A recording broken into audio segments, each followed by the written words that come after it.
instead of trying to hack the algorithm, we're just like, well, let's just work in cooperation with it. How do we get really positive signals from our content so that YouTube surfaces it to the right people? What's the connection between 18 billion views on YouTube and raising chickens in your backyard? Turns out the connection is kind of a big deal if you want to succeed on YouTube. Tim Schmoyer and his team at Video Creators have facilitated over 18 billion views for their clients, delivering world-class YouTube strategy for individual YouTube creators, small businesses, and high-end clients including Disney, Warner Brothers, eBay, Budweiser, and Century 21.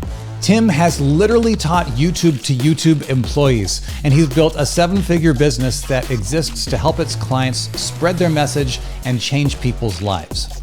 Because what we're doing here is not just about views and subscribers. It's about people.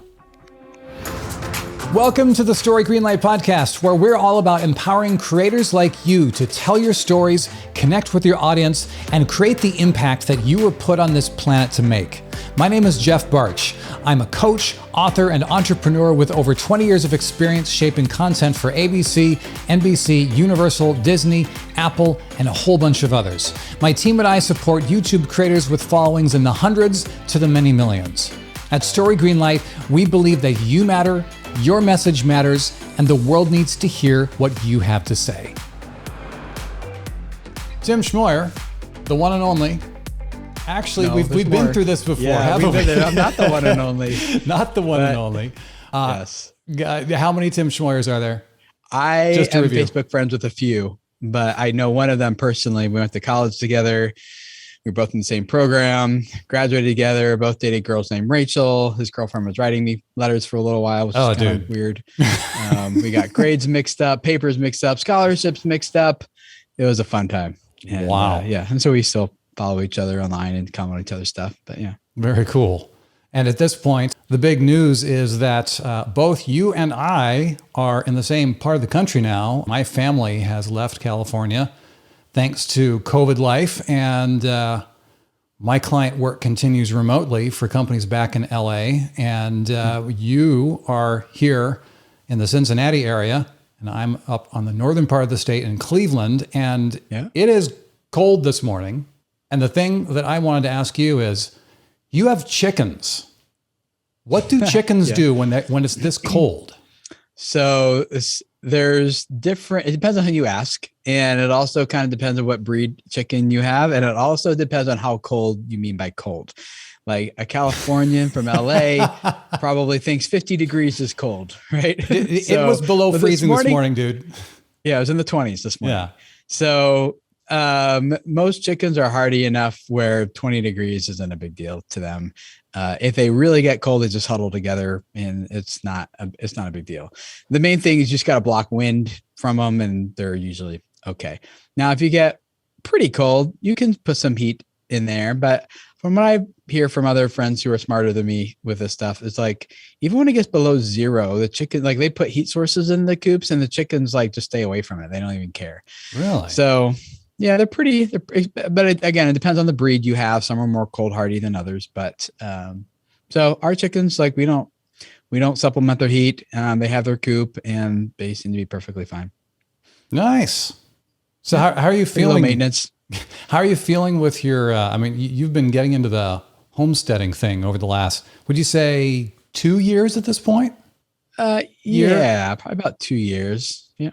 Right. Where do things stand for you as far as that goes? How are you feeling as a homesteader? Yeah, we like it. It's I think what I really like about it is that, and this has kind of like been a theme through my life, it's kind of like my secret sauce skill, I guess, if you want to put it that way, is like, I like seeing like, I want this thing and it's a really big, hard thing to get. How do I put together a system that makes it really easy for me to get this thing reproducibly every single time? And so I've applied that in my life to like the YouTube world, YouTube algorithm. How do you know, our agency can take responsibility for 18 billion views with our clients on YouTube now. I applied it to video gaming, like prior to YouTube.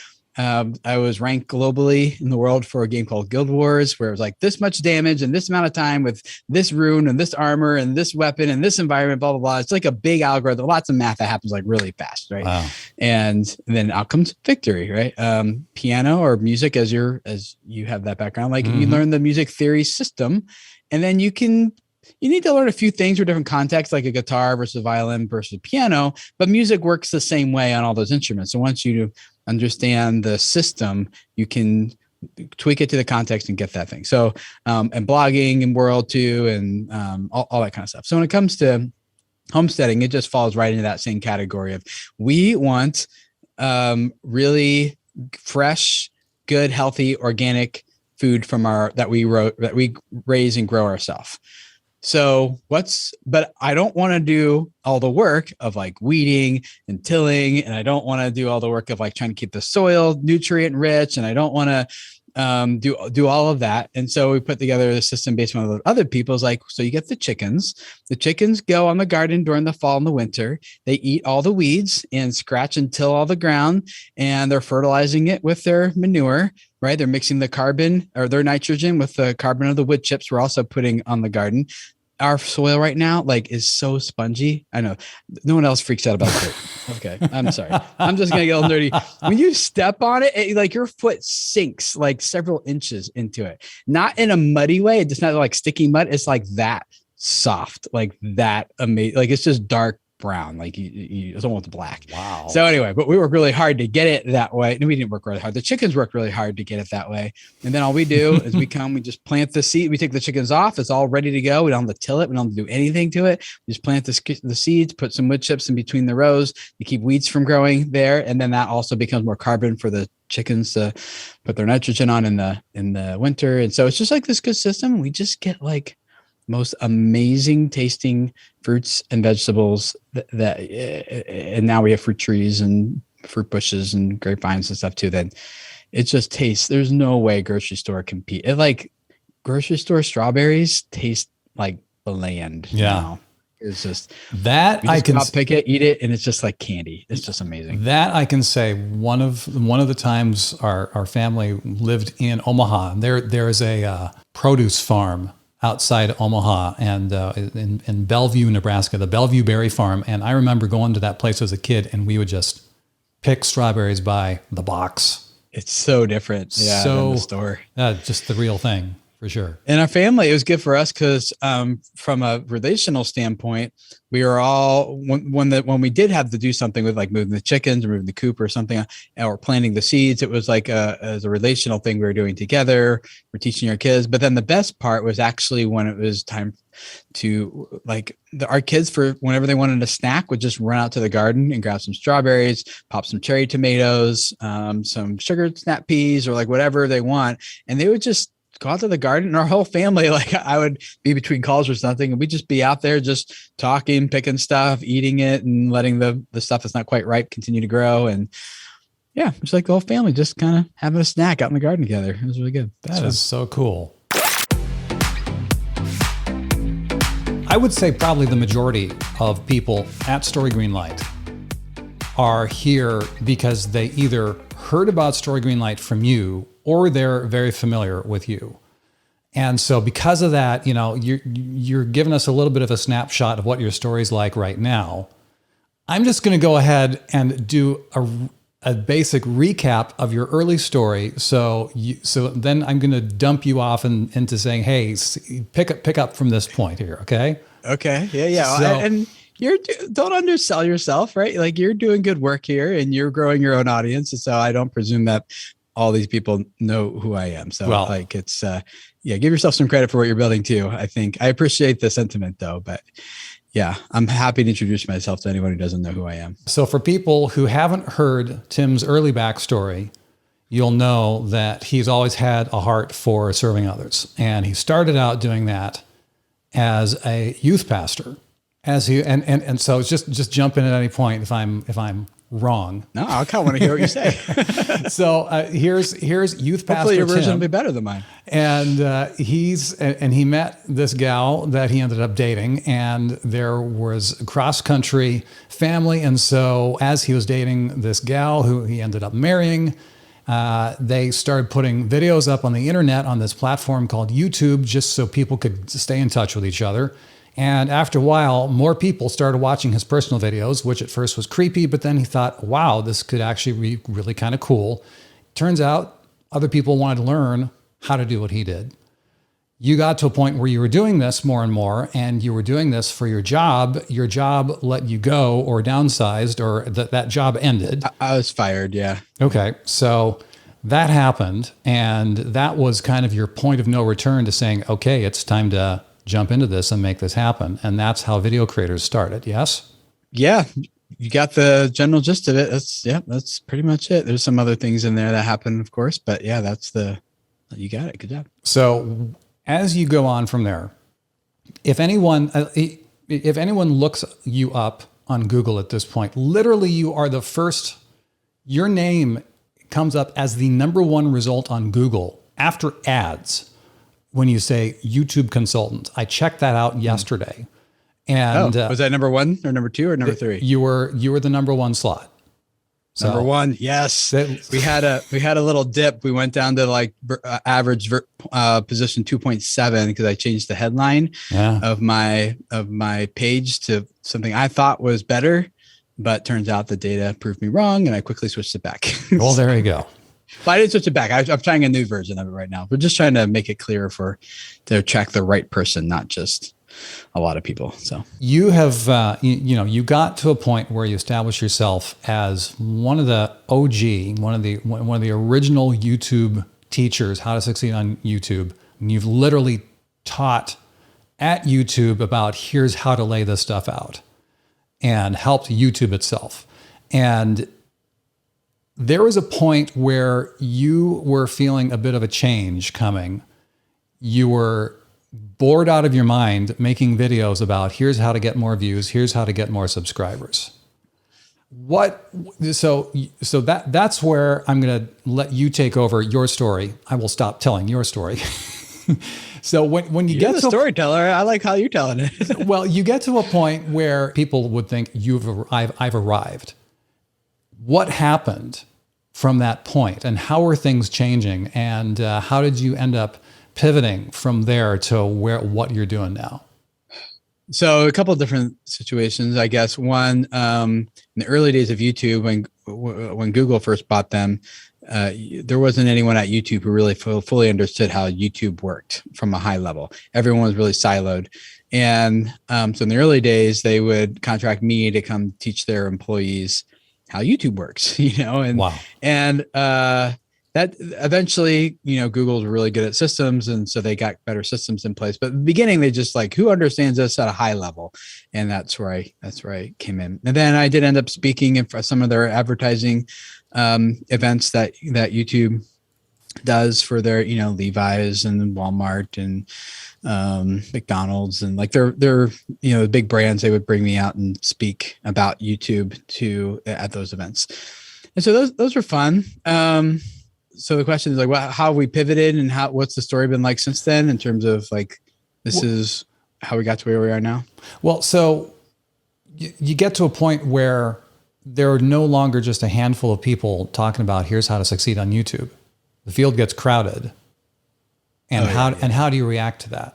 Yeah. It feels like this is how you have the actual temperature outside, then you have the feels like temperature. Yeah. I don't know what the actual thing that's going on, but the feels like to me is that there's a new self-proclaimed YouTube expert popping up every week.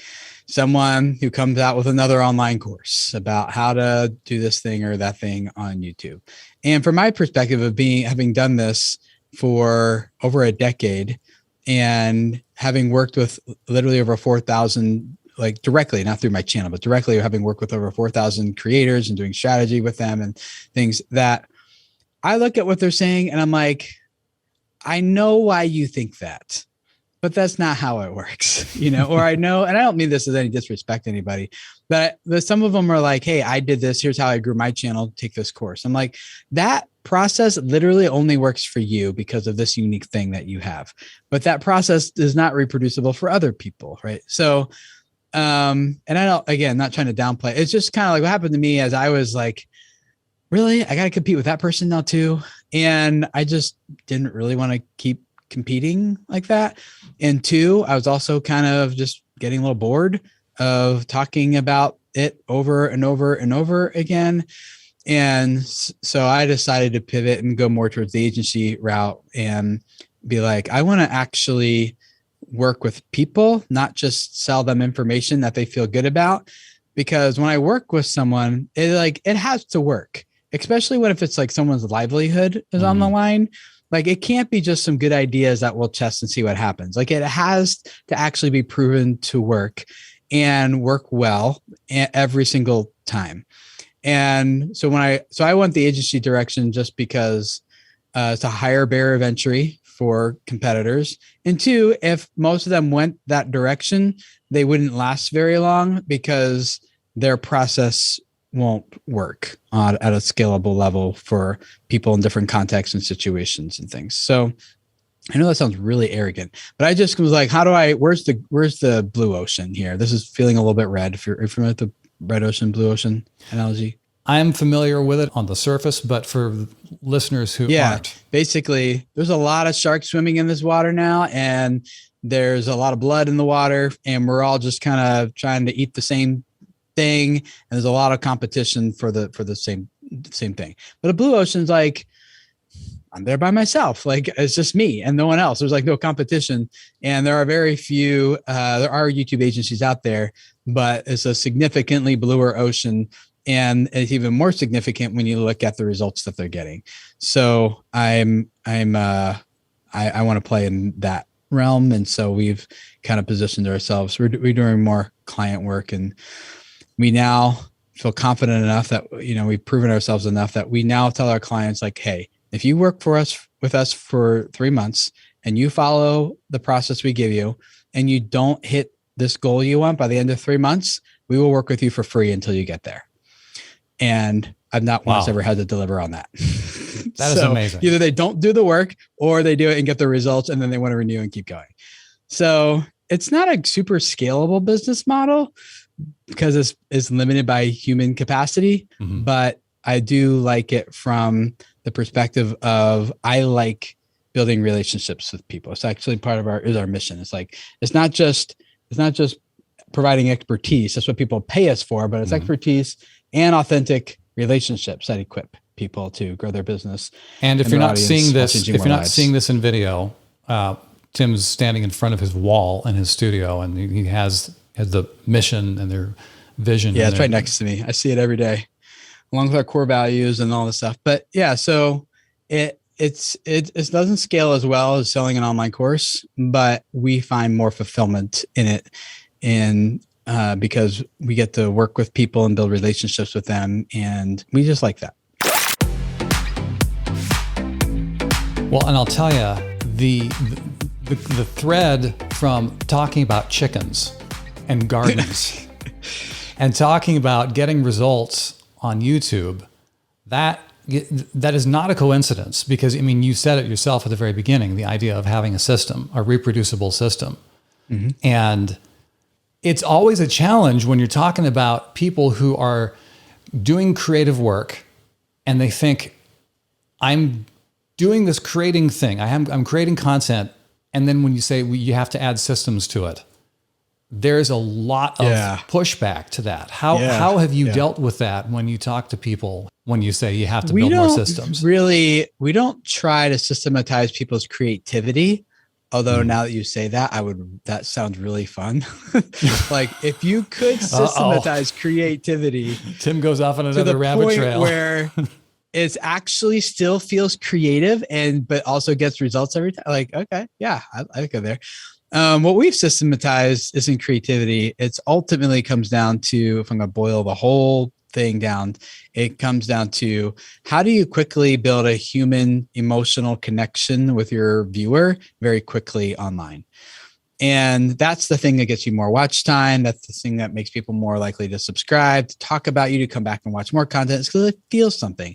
And that's why story, you know this better than I do. That's why story is so powerful, because it's one of those tools you have. If you tell a story well, you can quickly form a human connection with someone that then spills over to the other metrics that you're looking at in your YouTube channel. So So when I think about like systematizing YouTube growth, that's kind of what it comes down to in a nutshell. Now there are other YouTube specific things that you've got to account for and integrate into that as well, but you can overcome a lot of that just by making a really good connection with someone. Now I will say you've put out a lot of content, and I've heard you talk a lot of different times about primal branding with that's by one Patrick of the tools Hanlon. as well. One of the so just the idea of how you're creating a brand, a community, a movement, that kind of a thing. I've also heard you talk a lot about story in general. What I was really interested to hear, I mean, clearly you and your team have been upping the ante on your research, talking about, I mean, I heard the conversation that you had with Mike Stelzner, and you were talking about science, story according to science, and brain I just chemicals. Stole it from other people who are smarter than me. Yeah. Well, I mean, and that's, and it's one of those things where, I mean, you can tell a story and you can know how you feel when you hear a great story, but then when you back it up and say, yeah, it increases your dopamine, it boosts hits of endorphins, it cranks up your oxytocin and your PEA, all these chemicals floating around in your head and in your bloodstream. It's just yet another confirmation of how powerful this stuff is. Yeah. Now, the thing that I've been scratching my head about for a long time is, especially when it comes to YouTube, people talk about, we want to get more views, we want to get more subscribers. The thing that I will say, as of this recording right now, my thoughts on this are not fully formed, and I would love to hear what you think. Ooh. There is I got a sponge. Is that what you're saying? Yeah. Yeah. Just like the soil in your backyard, dude. It's all spongy. Right. Hopefully less manure involved. Jeff's brain is dirt. Got it. So what happens? There's an article that I saw in Psychology Today that talks about emotion and memory. We must either get information repeatedly or strongly. This article says, one of the hallmarks of memories that last is a close association with emotion. And I would be willing to say that some of the most powerful stories are very highly tied to emotion. So much of that depends on the receiver, the person receiving that story, and the place where they are at that time. So you might have the same story that just lands like an atom bomb for person A, and it hardly makes a dent with person B. Right. How do we approach the idea of the story that lands and blows the heart and mind of one person, and other people don't get it?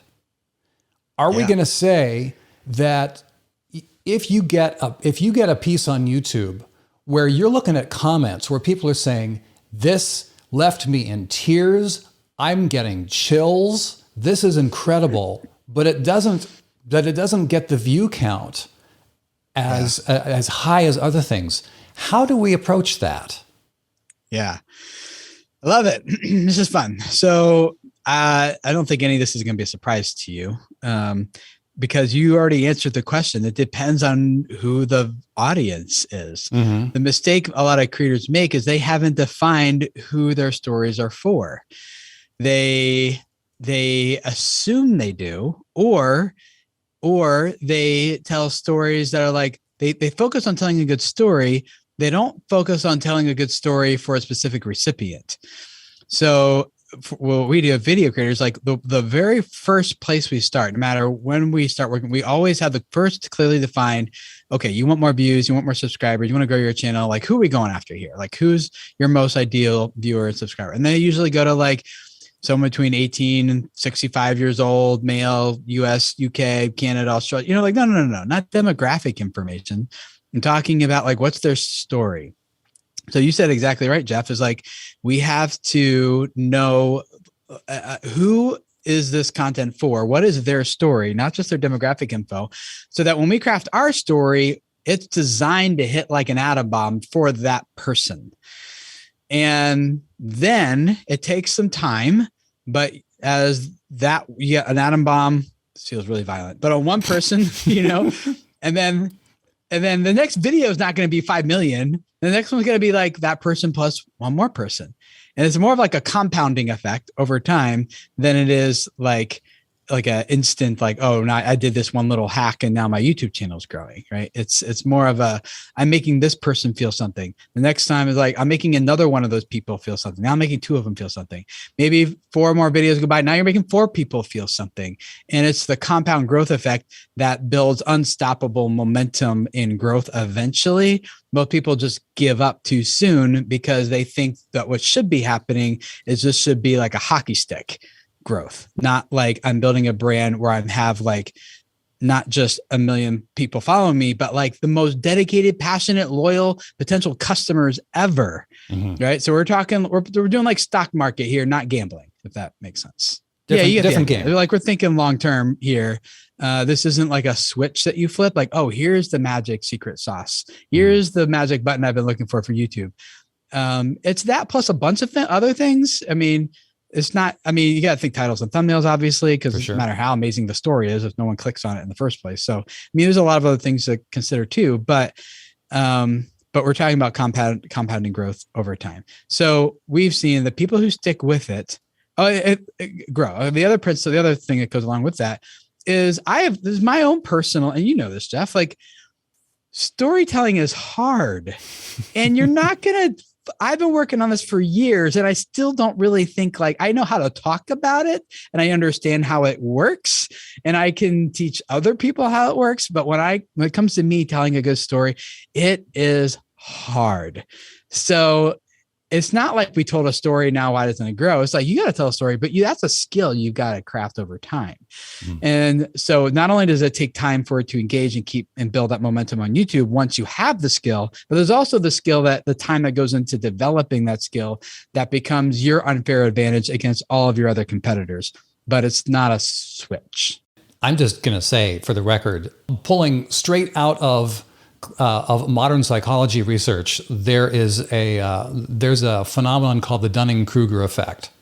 Yeah. Which, people, if you ever hear someone say, how hard could it be? These people are at the very beginning of the Dunning-Kruger Effect. They have no clue how much they don't know about what they don't know. Exactly. So the flip side to that is the people who are the least dogmatic about their skills and saying that they know it all. They've been in the game long enough to know that they don't know all that there is to know.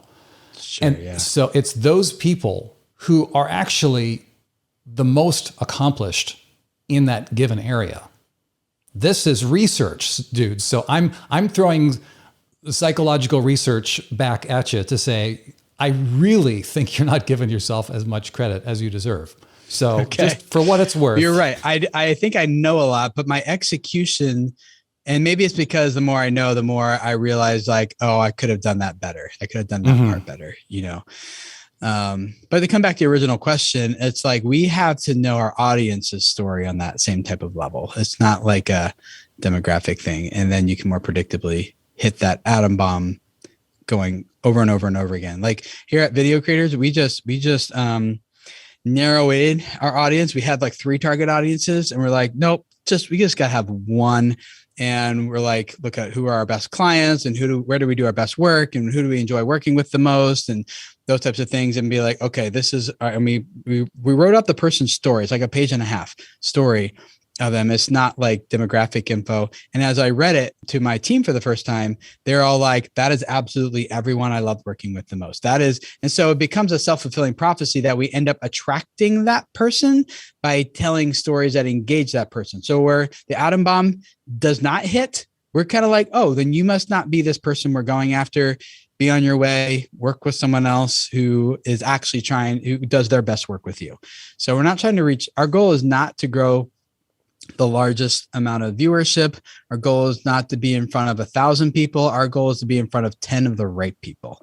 And that's a much better place for us to be for our goals than it is to be and just try to go for massive, broad appeal type of stuff, which might get more views, but doesn't ultimately help us serve people the way that we want to serve them. So here's a question.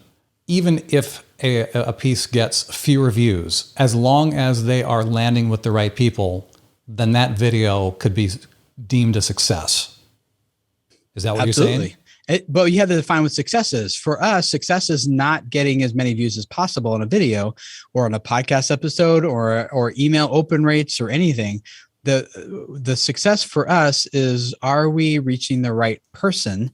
And the way we measure that then is by response typically, or it's like, did they sign up and want to work with us? And are we attracting the right person who's like, yes, those are the only, that is, we try to make people feel stupid is what we say which sounds bad, but we try to make our audience not feel stupid.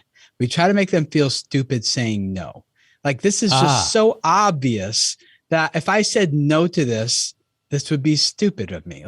Like I would be an idiot not to work with them because it is so obviously abundantly clear that this is the right thing for me and what I need. Those are the types of people we're going after. And there's not a whole lot of them in the world, honestly, compared to some of the other businesses and industries and even YouTube channels that are out there. If we wanted mass appeal, we go after, how to upload a custom thumbnail to YouTube and where's the record button on your camera. But our person already has about 150,000 subscribers. They're already making 6 figures and they're trying to get to 7 figures, both in their channel and in their business. So that's a very, very short version of it. But that person has very different needs and desires and challenges than someone who's like, I want to be a famous influencer. So we focus on those people. Know your audience. Well, and for the record, not rocket science, this. Yeah. but the thing is, some of the most incredibly powerful ideas are the simplest ones. And in our modern fixation on the latest shiny object, it's easy to lose sight of those. YouTube's algorithm is designed to respond to how viewers respond to your content. So there's no real long-lasting hacks.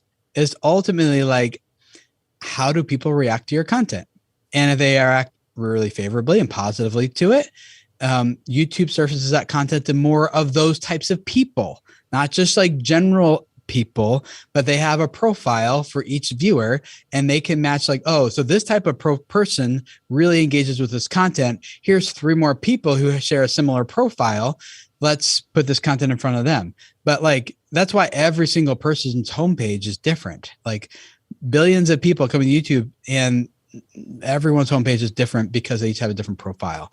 So it's a viewer centric system, not like an algorithm centric system. So instead of trying to hack the algorithm, we're just like, well, let's just work in cooperation with it.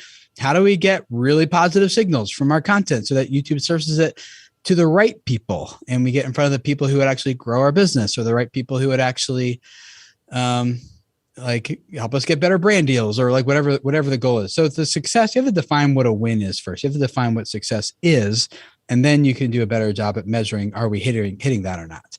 And views may or may not be a part of that equation, depending on what success is.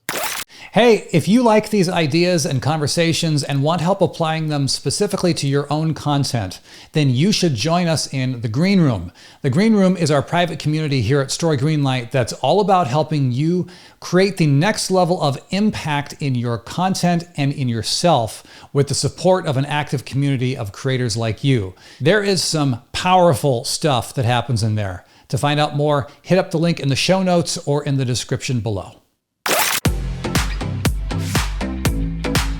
I will say it's really easy for creators these days to get sucked into the whole idea of you have to keep creating and creating and creating and putting out so much content, and you get on the proverbial hamster wheel.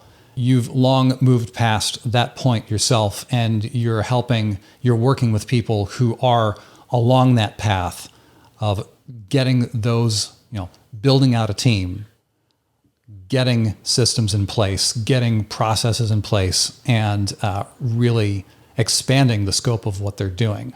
So for the people who are not there yet, and they're still thinking, oh, well, I'm supposed to just put content up and I'll immediately get successful.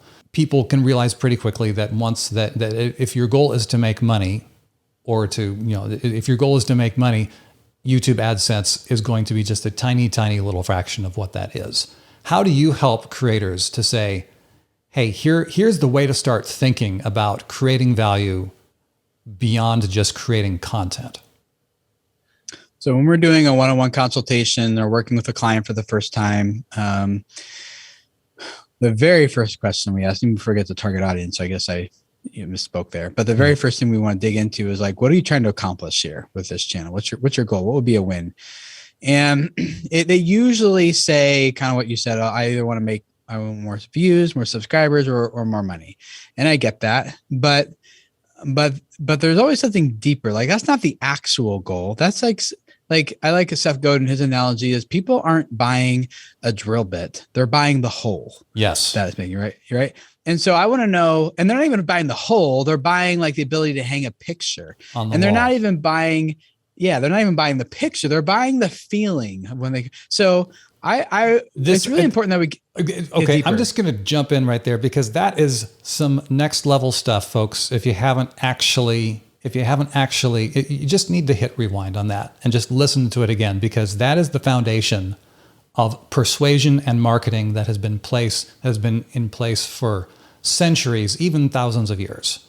Sorry, I totally interrupted you, but that's really such a big deal. You just dropped 8 levels down into the sub basement. That was an out of bound for you, and everyone else is going like, what is that? Yeah. Or I think I've heard, that though. I think I've heard you use that analogy 100% before too. So 100%. It's just from Seth Godin. That's and it's not just getting the result. It's the feeling of the result. Yes. So I want to know, so I'll ask something like, all right, so if you got more views or more subscribers or money, what would that do for you? Mm-hmm. And then it forces them to think a little bit more, and I'll just kind of keep following that rabbit trail, poking a little bit more. What would that do for you? Why do you want that? And then I'll eventually get to like, sometimes it gets to like this really deep like place where I'm now doing therapy or something, with someone. I try to back off before we get into that space, but sometimes not. Like sometimes there has been times, several times, where people get into it and our whole session turns into like that. And at the end, they're like, "Oh my gosh, I need to close down my YouTube channel." And I'm like, "Yeah, maybe." It's like the opposite of what they came into for. So we are not certified trained therapists by any means. It's just like, let's just ask some good questions and listen to what the responses are. Yeah. So I want to know, like, what job is this intended to do for you? And when I figure that out, then it's like sometimes like, oh, you came here wanting more views and subscribers. What you really wanted is your mom's about to go into a nursing home and you can't afford to do that. You tried having her at your house, but that's not going well either. And so like you ultimately just need a quick infusion of cash so that you can take care of your mom better. That's ultimately like, that's the pressing need of why you're here. And if that's the case, like that's a very different solution than like, okay, let's talk about how to grow your views and subscribers long-term, right? And I would have totally missed that and just given them generic information that really wasn't exactly what they needed for their situation. Right. If we hadn't dove further into what do you need? What are you trying to accomplish? Because if they need a quick infusion of cash, and that's like, okay, you already have 20,000 subscribers. What can we do here that would give you that quick infusion of cash so you can take care of your mom? That's a very different strategy, very different discussion than growing a channel at that point. So, but you miss that if you just, like I said, just kind of assume that it's views and subscribers and money. Circling back to what you've talked about earlier, talking about your mission. Talk to us a little bit about the importance of having a mission and a vision behind what you're doing, because the YouTube channel, putting content out into the world, is never just about putting content out into the world. There's a reason behind it. I mean, Simon Sinek wrote an entire book about it. The whole start with why. Yeah, start with why. Yeah. How do you help people get down to what am I really doing here? Yeah, that's where I was going back to what I was saying earlier about authentic relationships. that's how that comes out. And it's usually where people feel safe being vulnerable with you, and people feel like you get them, you understand them, and you get them they get to a place where they're like, I think I can share this here. I'm not going to be laughed at or judged or something. And sometimes people have thought about it before, but usually when you start thinking about your purpose and your why, you get to a pretty vulnerable place. And if you haven't thought about it before, it feels intimidating. It feels risky. It feels like really big, like bigger than life. And then you have like, well, who am I to have that as my mission? You know, a lot of emotional things. That's why like being a creator is not just about making videos. No. There is a whole lot more to this than that. But, and so, yeah, we work with them through a process mostly in the context of relationship. We have done it in like a quick 1 hour session. And sometimes if the person's like willing to go there, we can figure that out in like sometimes like 15 minutes or so. But usually that's more of a a journey of like, why are you doing this? What do you want to get out of this? And yeah, that's not usually 1 hour consultation type of thing, but certainly like in our longer term client relationships, that stuff comes out, and then they're like, oh my gosh, how do I keep working with you guys? This is way more than I thought I was going to get. And we're like, yep, we know. We just don't know how to put this other stuff on a sales page for you that you would buy. So we just try to pleasantly surprise you with it later instead. I'll tell you, it's deep waters for sure. It's when you figure out why we're here and why we're doing this and what effect we want to have on the world. That there's some pretty heavy stuff that can come up personally, especially internal roadblocks. Definitely. Yeah, for me, I was when I got married, I was making $14,600 a year as a youth pastor, and who was I to make more than $30,000 a year? Well, we are far beyond that now, thankfully. Yeah. But that's like the mentality I had, and I remember that very clearly and very well. But I had to work through a lot of personal beliefs that I had, and some I grew up with, some I just kind of developed on my own, and need to. And for me, not everyone's story is different, right? But for me, it was like, I can't charge people for this information that I have. I just want to help people. I just want them to use it and go change more lives. But then I learned, like, if I gave it away for free, or if I only charge people a little bit amount of money, they wouldn't actually do it. They would just kind of like have the conversation, see if I had some good ideas or not. And then at the end of it, they're like, yeah, we worked with Tim, but we didn't really, didn't really work for us. I'm like, well, you didn't do anything I said, right? You just kind of came to see if I had some good ideas or not. So I learned that, I had to charge people in order for them to come, take notes, listen to everything I say. And then it has to be a painful experience for them cost-wise, for them to actually go implement it and then get the results that they want. And then they're like, that was the best $1,000 I ever spent, and then they tell their friends, like, it's absolutely worth it, because they'll make, 100,000 back from that investment. But up front, it just feels like, it's like, I don't know. So I get it. But for me, psychologically, I had to be like, no, an hour of my time is worth $1,000. Not only because if you do it, I know what benefit it'll have to you, but also you need to pay that in order to take it seriously and get the results that you want. So that was a hard one for me to overcome. Dude, always good spending time with you. Thank you for your insight. Appreciate it. If people want to learn more about you and what your team does and how you can help them, where should they go? Yeah, we have a weekly podcast. You can just search Apple Podcasts or wherever your favorite podcast thing. Just search for video creators. And we have a weekly podcast where we just me and my team talk about like the more advanced tips and tricks and strategies for how do we grow a YouTube channel and grow our business around that audience and ultimately change more lives. So that's what we do over there. We'd love to have you join our audience if you'd like. If you're a creator who wants to unlock the next level of impact with your own content, then consider joining us in the Green Room. It's our private community here at Story Greenlight that's all about helping creators like you tell your stories, connect with your audience, and get things done in a community of creators like you. You can get full access to the Green Room for a month for free. You can get started right now at the link in the description below. I'll see you there.